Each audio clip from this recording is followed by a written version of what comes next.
ഞാൻ ട്രോമ എന്ന വാക്ക് പറഞ്ഞാൽ നിങ്ങളത് കേൾക്കാത്തൊരു വാക്ക് പോലെ ധരിക്കുന്നുണ്ടെങ്കിൽ നിങ്ങൾക്ക് തെറ്റി. ഇത് സർവ്വസാധാരണമായി നമുക്കെല്ലാവർക്കും സംഭവിച്ചുകൊണ്ടിരിക്കുന്ന ഒരു കാര്യമാണ്. നമുക്കതിനെക്കുറിച്ചുള്ള അജ്ഞതയാണ് നമ്മളതിനെ ഭീകരമായ പ്രശ്നങ്ങളുമായിട്ട് ബന്ധിപ്പിക്കുന്നത്. ഈ ട്രോമകൾ എപ്പോൾ സംഭവിക്കുന്നു എന്നത് വളരെ പ്രധാനമാണ്.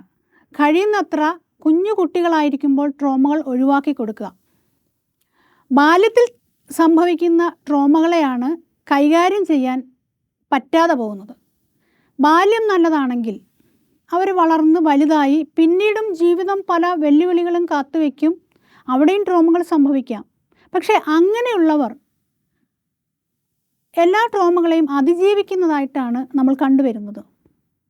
എന്നാൽ ബാല്യകാലത്തിൽ ട്രോമകൾ അനുഭവിച്ച കുട്ടികൾ വളർന്ന് വലുതായി ഒരു പക്ഷേ അവർ കരിയറിലൊക്കെ വലിയ സംഭവങ്ങളാകാം, അല്ലെങ്കിൽ വലിയ കലാകാരന്മാരായി മാറുന്നുണ്ട്. പക്ഷേ എന്നിട്ടും അവർക്ക് പ്രോസസ്സ് ചെയ്യാൻ പറ്റാത്ത ട്രോമകളെ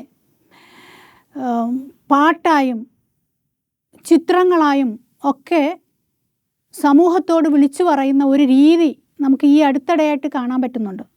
അപ്പോൾ അവരിലെല്ലാവരിലും നമ്മൾ കാണേണ്ട ഒരു കുട്ടിയുണ്ട്. അപ്പോൾ നമ്മുടെ മുന്നിൽ വരുന്ന എല്ലാവരിലും ഒരു കുട്ടിയുണ്ട്. ആ കുട്ടി ട്രോമറ്റൈസ്ഡ് ആണെങ്കിൽ അവരെ സഹായിക്കേണ്ട കടമ നമുക്കുണ്ട്. ട്രോമറ്റൈസ്ഡ് ആയിട്ടുള്ള ഒരു വ്യക്തിക്ക് അതിൽ നിന്നും അതിജീവിച്ച് വേദനകൾ മാറ്റി ജീവിച്ച് വരാൻ ഒരേ ഒരു റിസോഴ്സേ ഉള്ളൂ. അതൊരു ഹെൽത്തി ആയിട്ടുള്ള സേഫായിട്ടുള്ള ഒരു മനുഷ്യൻ തന്നെയാണ്. അത് നിങ്ങളാകട്ടെ ഞാനാകട്ടെ അങ്ങനെ ഒരാളായി തീരാൻ നമ്മൾ ശ്രമിച്ചുകൊണ്ടേയിരിക്കുക. അതിനാണ് healing. What is there to heal എന്ന് നിങ്ങൾ ചിന്തിക്കുന്നുണ്ടോ? നമ്മൾ ട്രീറ്റ്മെൻറ്റ് ചെയ്യുന്നത് രോഗങ്ങൾ വന്നു കഴിഞ്ഞ് അതിൽ നിന്നുള്ള മോചനത്തിനാണ്. രോഗം മാറിയാലും വീണ്ടും റിക്കവറി ആവശ്യമുണ്ട്.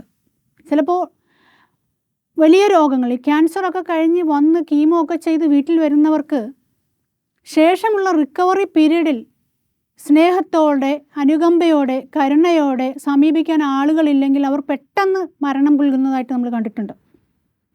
അപ്പോൾ ട്രീറ്റ്മെൻറ്റ് എന്താണ്? റിക്കവറി എന്താണ്? ഹീലിംഗ് എന്താണ്? ട്രീറ്റ്മെൻറ്റും റിക്കവറിയും കഴിഞ്ഞും തുടരേണ്ട ഒരു കാര്യമാണ് ഹീലിംഗ്. ഹീലിംഗ് ഒരു പക്ഷേ ജീവിതാവസാനം വരെ പോകും. പക്ഷേ അത് മനോഹരമായൊരു യാത്രയാണ്.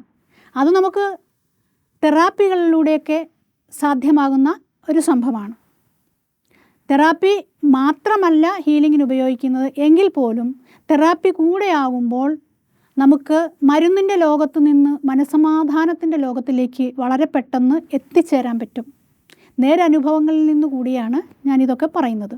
All right.